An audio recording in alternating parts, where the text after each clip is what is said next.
11. This is a big one because remember I talked about quiet on the set?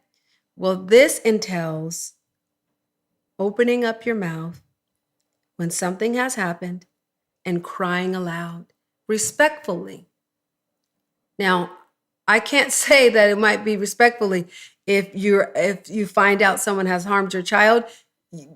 Yeah, you might have to pray the prayer of faith because you might want to get physical. I understand that. Now, I know I said that I would like to be a vigilante, but in all truth, my hope is not to be a vigilante. I can't say in that moment what I might be. I would have to have God to help me if I walked in on something because people they have reacted to finding their children being abused and people have hurt people.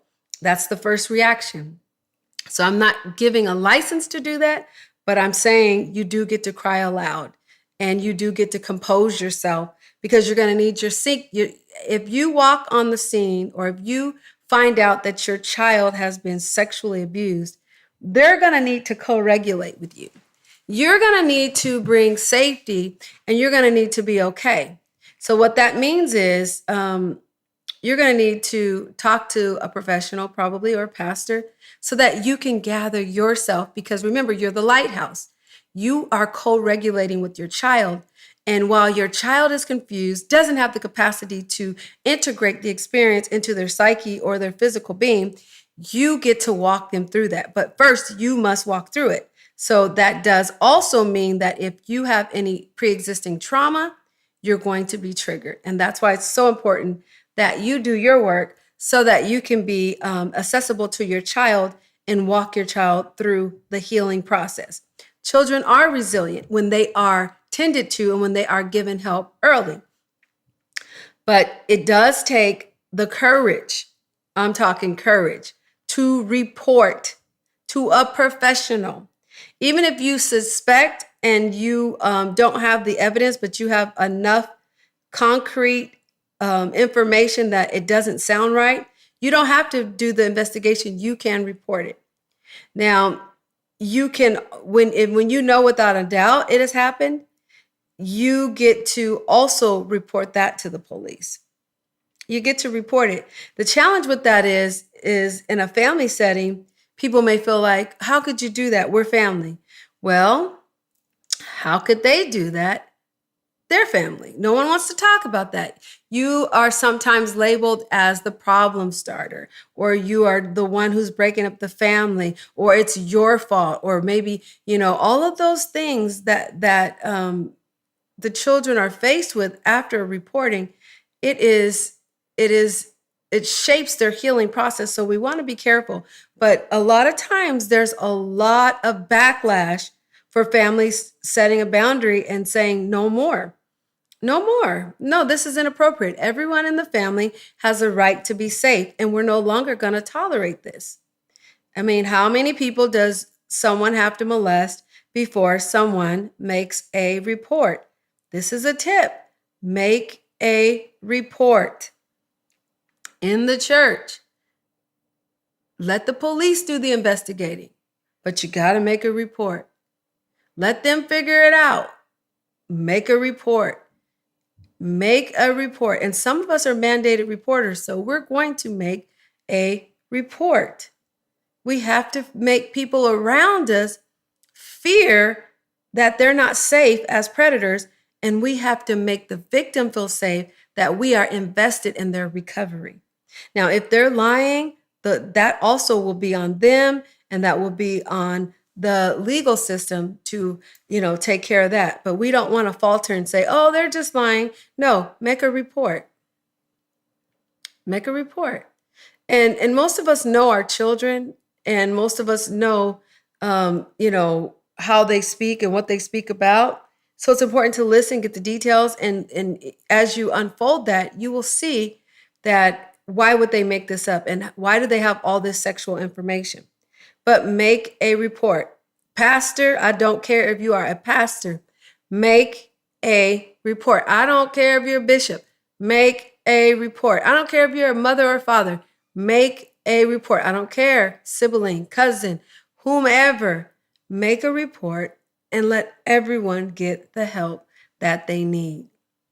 And if it is you and your child, it is your responsibility. Don't leave that up to the school. Don't leave that up to the pastor. Don't leave that up to anyone else. You are the first responder and you are responsible to make a report. Make a report. Those are some tips.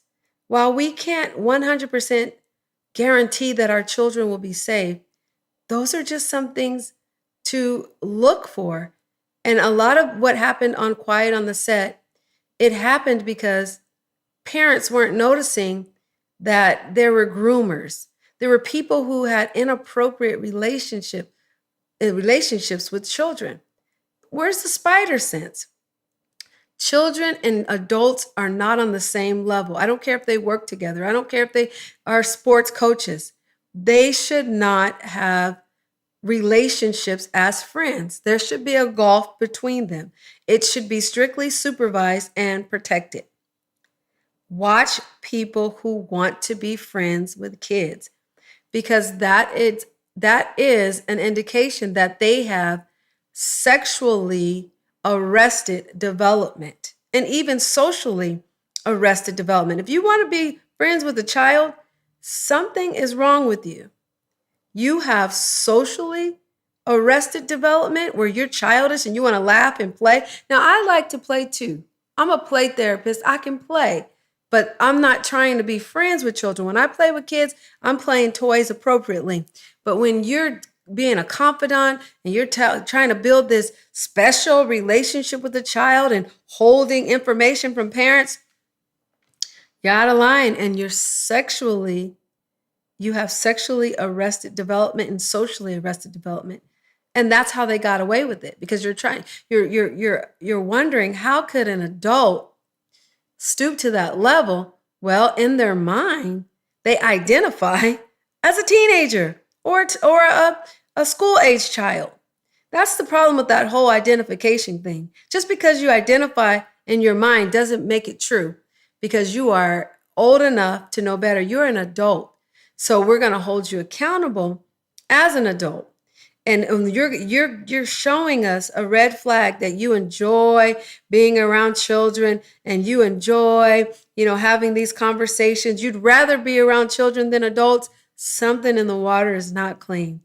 You have arrested behavior, socially or sexually. Now, I'm not saying that you always have sexually arrested development when you have socially arrested development, but it can happen. It can happen. So I want to be clear about that. We want to be able to know that that's how they got in. That's how the door was open. Everyone liked the person. They were child, quote unquote, friendly. No, you need to have some boundaries, because if you have appropriate boundaries, kids won't like you as much as they would if you were on their level. If you want to be the cool coach, the cool youth minister, the cool, family member, whatever, adult, no, it's inappropriate. It's inappropriate. I'm going to tell you guys this in my closing. I'm going to disclose something. As a teenager, I had a family member who all of a sudden, it's like they woke up and they were fascinated with me. And I was like, what in the world? I could feel it. It was so thick. It was like a drug, like something came over the person, and they were just like, oh, like all of a sudden, I always look the same, but oh, your hair is so pretty. Oh, you're so beautiful. And I'll teach you how to drive if you give me a hug, or I'll teach you how to drive if you give me a kiss. And I was just like disgusted. I was disgusted, but that's not everybody's story, because I had a very strong self-esteem and a very clear understanding of right and wrong. And so it didn't work with me, but it happens. It happens. That grooming, I'll give you a role. I'll give you this. I'll give you that. People are not well. Family members are not well. People are just not operating at their best self, the self that God designed. So it's important It's important that you be careful because that could have ended a horrible way for me. But I'm so grateful that that it didn't, and the person moved away, and I never had to see them again. And it was so funny because I even not funny, but it was so pervasive that I had a brother who was warning my parents and saying, this person is in love with her. And I don't remember anyone taking precaution, but maybe that's why maybe the person moved away or whatever. But there was never a conversation. But I did reach out to people at school, and they were telling me what I should do and how to keep myself safe. And by God's grace, I was safe. Unfortunately, some of you were not safe, and you were let down, and you found out that we really do have to watch family members. We have to watch people at church. We have to watch people at school. We have to watch people at sporting events. We have to watch and pray, because there are predators who are watching us and watching our children, watching to see, are we watching our children? How do you treat your children? Some people watch to see if you're not loving, and if you're dismissive and you don't really care about your child, you leave them with anyone, boom, that's their interest, their entrance. And now they have successfully watched, prayed, and sexually exploited your child. It's horrible. There is recovery. Our second session is going to deal with the recovery portion, just some of the things to do to help you to begin on the journey of recovery.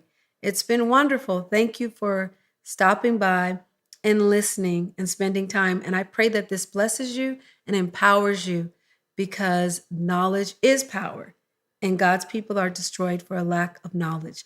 God bless you.